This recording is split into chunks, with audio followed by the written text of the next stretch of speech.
Welcome everyone, this is my review of the Mobile Suit Gundam Age 1:144 scale high grade Gafran.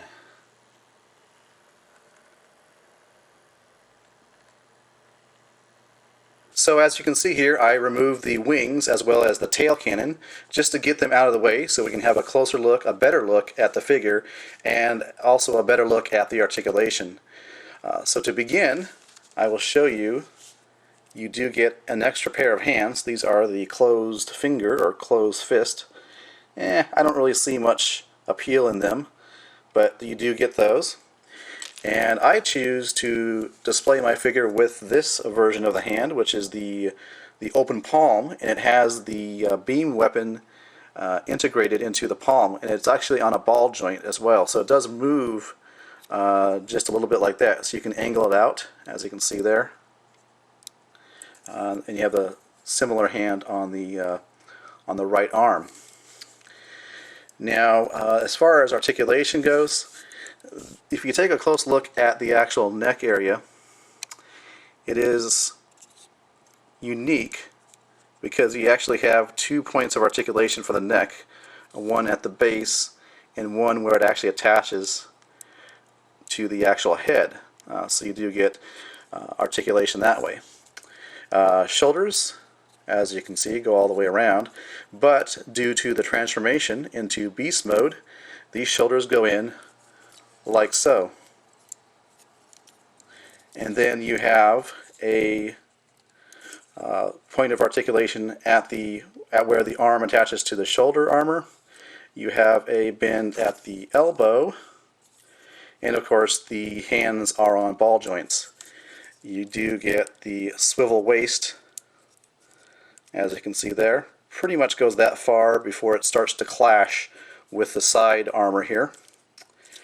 Moving to the back, you do have some articulation like so. You can see this whole spinal column area is attached to the head and articulates like so for transformation.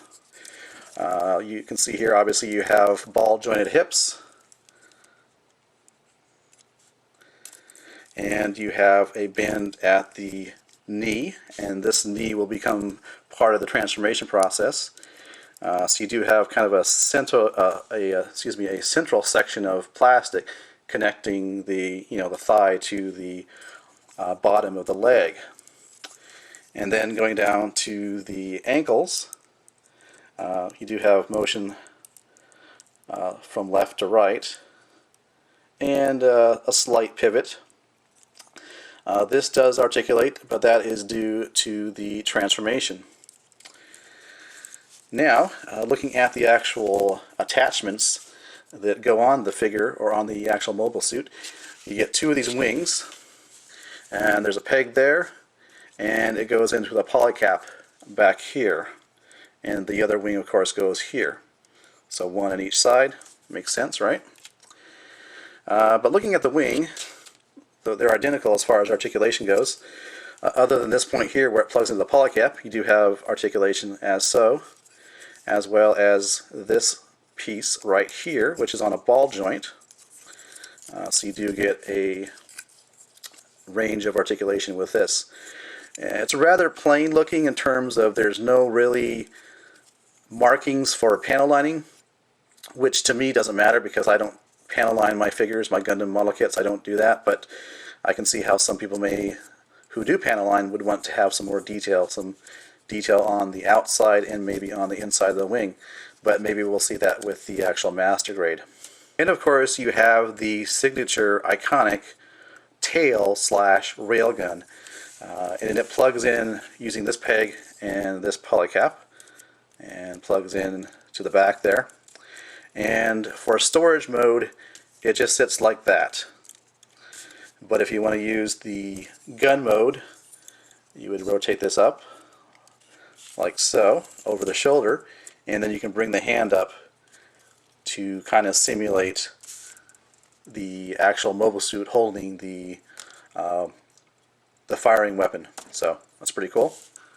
And as we take a look at the head sculpt, you can see for the slit in the face there, representing the eye, there is a green sticker, and if you open up the side armor here, you can actually see there is actually another sticker on the, I guess you call it the cheek, on either side of the actual head.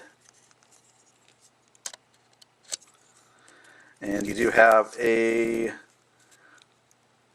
translucent green piece of plastic inside of the chest area.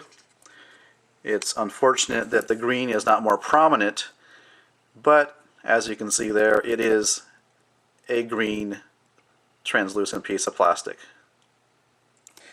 So I gotta tell you, one of the more annoying parts of this kit, for me at least, is the way that the neck with the ball joint attaches to the base of the actual head.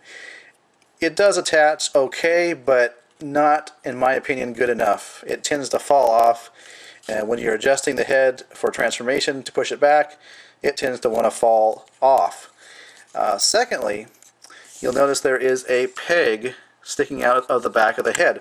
Well, that attaches to the rest of the helmet, if you will, of the actual mobile suit head, and it, you can see it attaches right here, but it's just, again, a very loose connection and very prone to falling off. And I would like to see Bandai fix this issue for the master grade release. And here is a look at the illustration in the manual of the transformation process from mobile suit mode into beast mode.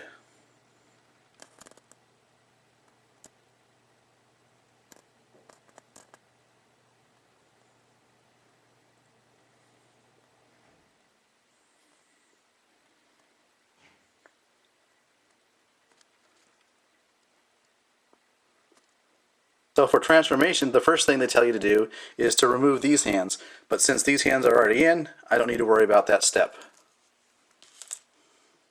Next, you want to rotate the shoulders inward, rotate the arm, and position the hand something like that. And you do that obviously for both the left and right arm. So the next thing I like to do is I like to move the wings out just to get them out of the way for the next step.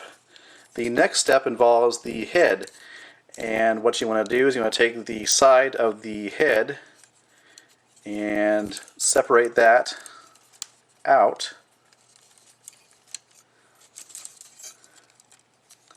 Once you have these two sides of the head out like this, you want to bring the head back as far as you can. So there is a step in the transformation instructions which tells you to lower this section of plastic here. It doesn't go down very far, but it is part of the transformation instructions. So as you rotate the head back on the figure, you're supposed to pull this piece down. You want to basically take this, rotate it up like that, and this piece gets rotated back.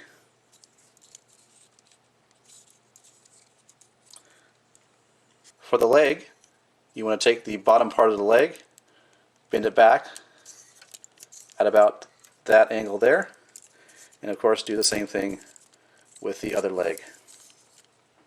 Finally, for the feet, what you want to do is you want to take this piece of blue plastic, rotate it forward, and it becomes kind of like the claw for the feet. And of course you do the same thing over here. And for the final bit of transformation, for flight mode, you want to extend the wings all the way out for this kind of effect. So for flight mode to really work, you do actually need a stand. Unfortunately, this kit does not come with a stand. I happened to borrow one from another high-grade model kit. But to really have the full effect for flight mode, you really do need a stand, and probably I recommend a Bandai adjustable stand as well. So final thoughts on the high grade 1 to 144 scale Gafran model kit. Now I do like the actual look of the mobile suit mode.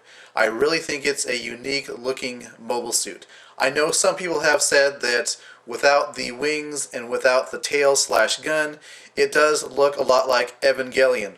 Maybe it does, I don't know. I don't really follow Evangelion, so I wouldn't know. But for me, at least, I really like the unique look of the mobile suit mode. And that's one of the big reasons why I decided to pick up this kit. I'm not really a fan of the quote-unquote good guy mobile suits like the Sparrow, the Titus, and so forth. There's nothing wrong with those mobile suit designs. I'm just not interested in that. I'm more into the, in this case for Gundam Age, I'm more into the enemy mobile suits. And I'm planning to pick up the Zedas and the Baqto. The Baqto I'm really looking forward to because it is the heavy armored version of the Zedas and or the Gafran, if you will. So I'm looking forward to picking up those two kits as well. I possibly will pick up the actual master grade Gafran depending on how it looks, depending if they fix some of the problems I found with the actual high grade version. Alright, well thanks for watching. This has been my review of the high grade 1 to 144 Gafran.